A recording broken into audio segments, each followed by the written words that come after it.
بعض لوگ استخارہ کرنے کے بعد جو اس سے نتیجہ نکلتا ہے اس نتیجے کے بعد جو نقصان اٹھاتے ہیں اس سے بدزن ہو جاتے ہیں. مثلا کسی شخص نے کہیں جانے کا ارادہ کیا کسی سفر میں یا ملازمت کے لیے جانے کا ارادہ کیا. دو آپشن آئے تھے، ایک کو اختیار کیا استخارہ میں، ایک کی طرف اس کو اشارہ مل گیا. جب اس کو ایک طرف اشارہ ملا وہ وہاں چلا گیا اور اس کو خسارہ اٹھانا پڑ گیا، اس کو نقصان اٹھانا پڑ گیا. تو ہم اس صورت میں اس نے کہا جی میں نے تو استخارہ کروایا تھا مفتی صاحب سے، یا میں نے استخارہ کیا تھا، اب نقصان اٹھانا پڑ گیا. کاروبار میں کوئی فائدہ نہیں ہوا، اس ملازمت میں کوئی سیلری تنخواہ اچھی نہیں، اس ملازمت میں مجھے نقصان ہوا. تو اللہ کے متعلق بدزن ہو جاتے ہیں، استخارہ کے متعلق وہ لوگ بدزن ہو جاتے ہیں. تو ایسے لوگوں کو میرا جواب یہ ہے، جناب یہ تم اپنی سمجھ کے مطابق یہ سمجھ رہے ہو کہ تم نقصان میں پڑے ہو. ممکن ہے جس کو تم نقصان سمجھ رہے ہو اللہ کے ہاں اس میں بھی کوئی بہتری ہو.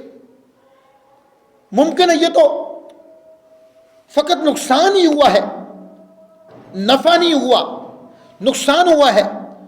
اگر دوسری جانب آپ جاتے جہاں سے استخارہ میں یہ حکم آیا کہ وہاں نہ جایا جائے، منع کیا گیا، وہاں چلے جاتے آپ کی جان ہی چلی جاتی. ابھی تو کاروبار میں منافع نہیں ہوا، یہ ایک چھوٹا نقصان ہے، جان کا چلے جانا بڑا نقصان ہے. تو پھر کیا کرتے؟ قرآن مجید فرقان حمید کی سورہ بقرہ میں اللہ تعالیٰ نے واضح طور پر ارشاد فرمایا کہ وَعَسَىٰ أَن تَكْرَهُوا شَيْئًا وَهُوَ خَيْرٌ لَكُمْ، اور کسی چیز کو شاید تم ناپسند کرو اور وہ تمہارے لیے بہتر ہو. وَعَسَىٰ أَن تُحِبُّوا شَيْئًا وَهُوَ شَرٌّ لَكُمْ، اور کسی چیز کو تم پسند کرتے ہو اور وہ تمہارے لیے بہتر نہ ہو.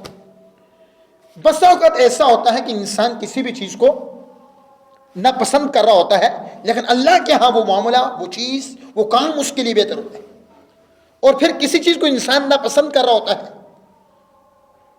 لیکن وہ چیز اللہ کے ہاں اس کے لیے بہتر ہوتی ہے، وہ چیز اللہ کے ہاں اس کے لیے بہتر ہوتی ہے. اور ایسے ہی کسی نے کہا میں فلاں مقام پہ جا رہا ہوں، فلاں جگہ جا رہا ہوں، بہت دور کسی جگہ کا نام لیا، جانے کا ارادہ کیا. اب دو راستے جا رہے تھے، دو راستوں میں سے اس نے کہا جی استخارہ کرواتے کون سے راستہ زیادہ بہتر رہے گا. بھائی جو استخارہ میں آ کے فلاں راستہ اختیار کر لے وہ زیادہ بہتر ہے. اب اس راستے سے چلا گیا، تک جب گیا تو اس سے کسی نے نگری چھین لی، رقم تھی وہ چھین لی، یا رقم چوری ہوگی اس کی، یا کہیں گر پڑی، یا موبائل یا اور قیمتی چیزوں کو چھین لیا. اب اس نے آ کے شکوہ کیا کہ بھائی استخارہ میں تو یہ آیا تھا کہ اس راستے کو اختیار کرو، لیکن اس راستے کو جب میں نے اختیار کیا تو مجھ سے نقدی بھی چلی گئی، موبائل چلا گیا، رقم چوری ہوگی یا چھین لی.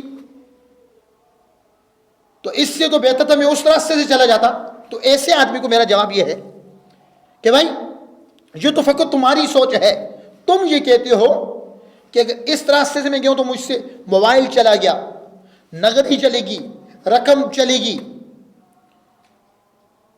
اب دوسرے راستے سے جاتا ہوں تو یہ چیزیں نہ جاتی، مالی طور پہ مجھے نقصان نہ ہوتا. ارے بھائی اگر دوسرے راستے سے تم جاتے تو ممکن ہے تمہاری جان ہی چلی جاتی. نقدی کا چلا جانا، رقم کا نقدی کا چلا جانا،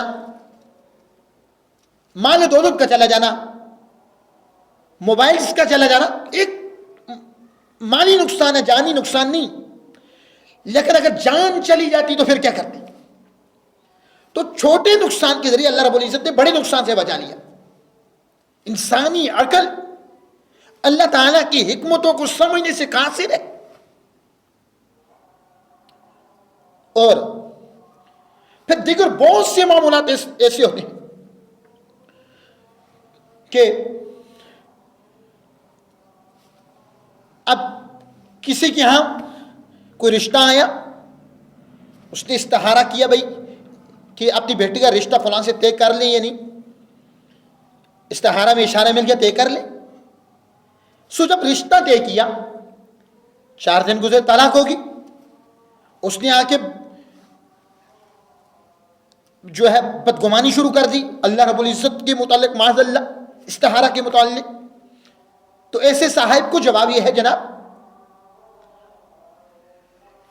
استخارہ میں جو اشارہ ملا تم نے اس کے مطابق شادی کی تو 4 دن بعد, 6 دن بعد, یا چند مہینوں کے بعد, یا چند سالوں کے بعد طلاق ہوگی. یہ کوئی جانی نقصان تو نہیں, چھوٹا معاملہ ہے. اگر طلاق کی نہ ہوتی تو جان چلی جاتی تو پھر کیا ہوتا؟ ممکن ہے دوسری جگہ آپ یہ رشتہ طے کرتے, جان چلی جاتی تو پھر تو جانی نقصان ہو جاتا. یہ تو ایک چھوٹا نقصان ہے. تو اللہ تعالیٰ نے اس بڑے نقصان سے بچا لیا اس چھوٹے نقصان کے ذریعے. اور پھر بعض لوگ ایسے بھی ہوتے ہیں جو پکا یقین کر لیتے استخارہ پر, اور خواب میں ان کو استخارہ کے جو انہوں نے کیا ہے, جس جگہ کا ارادہ کہ ان کو اجازت بھی مل جاتی ہے, وہاں جاتے ہیں نقصان میں پڑ جاتے ہیں. تو پھر جب نقصان میں پڑتے ہیں تو پھر شکوہ کرتے ہیں, ارے بھائی خواب میں تو ہمیں یہ اجازت دی تھی, اشارہ ملا تھا, ہم چلے گئے, اب فلان جگہ گئے تو اتنا نقصان ہوا, منافع نہیں ہوا, کاروبار میں نفع نہیں ہوا, فلاں کے کاروبار میں شرکت کی اس میں بھی گھاٹا ہوا. تو اب پھر وہ کیا کرتے ہیں, استخارہ پر شے میں گوئی شروع کر دیتے ہیں, بدگمانی رکھنا شروع کر دیتے ہیں. ارے بھائی ہمارے خواب اور صحابہ کرام میں صحابہ کرام کے خوابوں میں بہت بڑا فرق ہے. ہمارے خواب اور صحابہ کرام رضوان اللہ علیہم اجمعین کے جو خواب ہیں ان میں بہت بڑا فرق ہے. ممکن ہے کہ شیطانی وسوسوں کی وجہ سے اس کو کوئی اشارہ ملا ہو اور اس کو وہ رحمانی اشارہ سمجھ بیٹھا ہو. شیطانی وسوسوں کی وجہ سے اس کو کوئی اشارہ ملا ہو, اس اشارے کو وہ رحمانی اشارہ سمجھ بیٹھا ہو, یا طبی تقاضوں کی بنا پر اس نے کوئی خواب دیکھا ہو, اس کو وہ رحمانی خواب سمجھ بیٹھا ہو, یا کسی پریشانی کی وجہ سے اس نے کوئی خواب دیکھا ہو اور اس کو وہ رحمانی خواب سمجھ بیٹھا ہو. تو استخارہ پر مکمل فیصلہ کر لیا ہو, نقصان میں پڑ گیا ہو, بے عملی کی وجہ سے وہ خواب بھی اس نے جو دیکھا وہ خواب بھی رحمانی نہ ہو, اب وہ نقصان میں پڑ رہا ہو. تو بہرحال ایسے لوگوں کے لیے جن کا اعتقاد پختہ نہیں, جو دین میں مضبوط نہیں, ان لوگوں کے لیے مشورہ کہ وہ اگرچہ استخارہ کرنا مستحب ہے لیکن وہ استخارہ سے بچے, چونکہ استخارہ کے ذریعے جو حکم معلوم ہوتا ہے, استخارہ کے ذریعے جو بات ہم تک پہنچتی ہے وہ مستحب ہے. استخارہ کے ذریعے جو اشارہ ہمیں ملتا ہے وہ مستحب ہے, واجب نہیں, فرض نہیں. کوئی اس پہ عمل نہ کرے تو اس کو گناہ نہیں ملے گا. ایسے بعض لوگ ہوتے ہیں, آتے ہیں کہ بھائی استخارہ کرے, 4 سال پہلے مجھ پر کوئی جادو تو نہیں ہوا. تو استخارہ کوئی غیبی باتوں کو معلوم کرنے کے لیے نہیں ہوتا. استخارہ کیا ہے؟ استخارہ یہ ہے کہ 2 آپشن ہو. آپ کاروبار شروع کرنا چاہ رہے ہیں کہ آپ کہہ رہے ہیں کہ بھائی کاروبار کا ایک موقع آپ کو راول پنڈی میں ملا ہے, دوسرا آپ کو ہری پور میں ملا ہے, یا اس کی اور بہت سی مثالیں آپ لے لیں. اب 2 آپشن ملے ہیں, یا ملازمت کے 2 موقع آپ کو ملے ہیں. ایک آفر آپ کو راول پنڈی سے آئی, ایک ہری پور یا ایبٹ سے آئی. اب آپ تردد میں ہیں, تذبذب میں ہیں, کہاں کا ارادہ کروں, کہاں جاؤں. تو اب آپ استخارہ کریں گے, اس استخارہ میں جہاں کا آپ کو اشارہ ملے گا آپ اختیار کر لیں گے, اس کو اللہ تعالیٰ کی طرف سے بھلائی سمجھ کے. تو یقیناً جو اللہ تعالیٰ اس میں برکتیں عطا فرمائے گا. اگر ظاہری طور پہ پھر بھی اس میں کچھ نقصان ہو جائے تو پھر اللہ تعالیٰ سے شکوہ نہیں کر سکتے. ممکن ہے اس نقصان میں، اس خسارے میں، اس گھاٹے میں اللہ رب العزت نے تمہارے لیے بہتری رکھی. چونکہ انسان جب استخارہ کراتا ہے، استخارہ کرانے کے بعد جب وہ کسی نقصان میں پڑتا ہے، کسی گھاٹے میں پڑتا ہے، پرابلم میں پڑتا ہے، تو وہ کہتا ہے بھائی میں نے استخارہ کروایا لیکن استخارہ میں آیا کہ فلاں جگہ فلاں کام آپ شروع کر لیں جہاں کا میں نے ارادہ کیا تھا، یا فلاں جگہ آپ ملازمت جاب اختیار کر لیں، یا فلاں کاروبار، 2 کاروبار کا میں نے ارادہ کیا تھا، اس کاروبار کے بارے میں اب نقصان اٹھانا پڑ گیا ہے. تو ایسے شخص کے بارے میں جواب یہ ہے کہ ادھر تو فقط نقصان اٹھایا جا رہا ہے، ممکن ہے وہ کسی اور کاروبار کی طرف جاتا، وہاں اس کی جان چلی جاتی. یہ تو مالی نقصان ہے جو وقت کے ساتھ ساتھ پورا کیا جا سکتا ہے. ممکن ہے وہ کوئی اور جو ہے ملازمت جاب اختیار کر لیتا، اس میں اس کی جان چلی جاتی. تو فرمایا یہ جو چھوٹا نقصان ہے، اس چھوٹے نقصان کے ذریعے اللہ رب العزت نے تمہیں بڑے نقصان سے بچا لیا. اور یہ اٹل حقیقت ہے کہ استخارہ کسی غیب کے کام کو معلوم کرنے کے لیے نہیں ہوتا. استخارہ فقط جہاں 2 آپشن ہوں ان میں سے کون سا بہتر رہے گا، جب بندہ پریشان ہو جائے کہ بھئی یہ اختیار کر لوں یا یہ اختیار کر لوں، وہاں استخارہ کیا جاتا ہے. مثلا ایک اور مثال آپ کو دوں. ایک شخص ہے، اس کو ملازمت کی آفر دبئی سے بھی آئی ہے اور سعودی عرب سے بھی آئی ہے. اب وہ پریشان ہے، دبئی جاؤں یا سعودی عرب جاؤں، سوچ میں پڑ رہا، کچھ سمجھ نہیں آ رہا، اس کو تردد اور تذبذب کا شکار ہے. تو ایسا شخص کیا کرے؟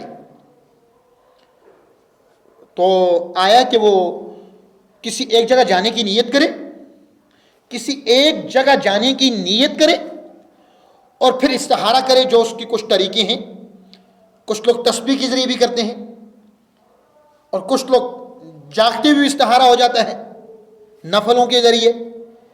اللہ رب العزت کی بارگاہ میں دعا مانگی اور دل جدھر مطمئن ہو گیا، جدھر مطمئن ہو گیا اس کو اختیار کر لے. پھر جو سونے میں، حالت آرام میں جو اشارہ ملتا ہے، اس کی وضاحت میں کر چکا ہوں، اس کو وہ اختیار کر لے اور اس پہ جو اشارہ ملا ہے اس اشارے پر عمل کرے.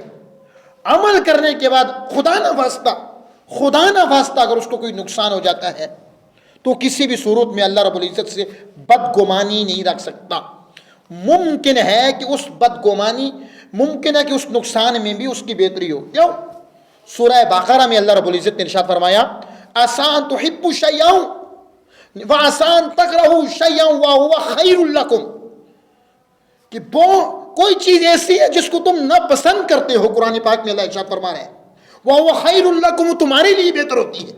تم اس کے ظاہر کو دیکھ رہے ہوتے ہو، اس کے اندر چھپی جو اللہ کی حکمتیں ہیں انہیں تم نہیں دیکھ رہے ہوتے، تم اس کو ناپسند کر رہے ہوتے ہو. اللہ کہہ رہا ہے ممکن ہے وہ تمہارے لیے بہتر ہو.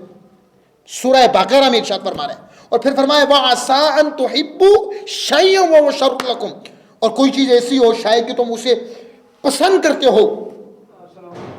وَعَسَىٰ أَن تُحِبُّوا شَيْئًا وَهُوَ شَرٌّ لَكُمْ، کوئی چیز ایسی ہو جس کو تم ناپسند کرتے ہو اور جس کو تم پسند کرتے ہو اور وہ چیز تمہارے لیے بری ہو. سامعین محترم، استخارہ کا طریقہ